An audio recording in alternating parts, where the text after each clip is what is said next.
আসসালামু আলাইকুম। চলুন জেনে নেই আজকের নিউজ। বিমানের লন্ডন ফ্লাইটে মাতলামি বেঁধে রাখা হলো যাত্রীকে। মদ্যপান করে মধ্য আকাশে মাতলামি, যাত্রীদের গালিগালাজ এবং একজনকে মারধর করার অভিযোগ উঠেছে। এমন ঘটনা ঘটেছে বিমান বাংলাদেশ এয়ারলাইন্সের লন্ডন টু ঢাকার ফিরতি ফ্লাইটে। ঘটনাটি ঘটেছিল চলতি মাসের ৪ জানুয়ারি। বিমান সূত্রে জানা গেছে বিজি ২০২ ফ্লাইটটি লন্ডনের হিথ্রো বিমানবন্দর থেকে সিলেট হয়ে ঢাকায় আসছিল।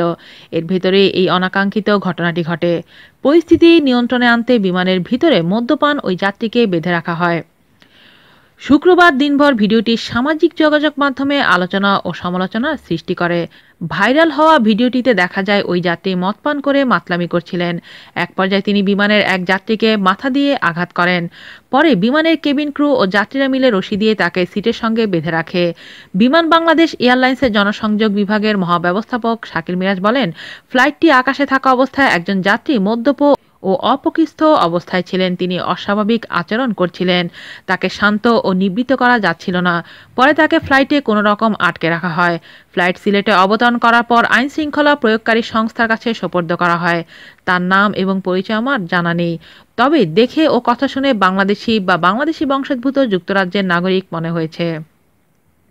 আজ এ পর্যন্তই। আল্লাহ হাফেজ।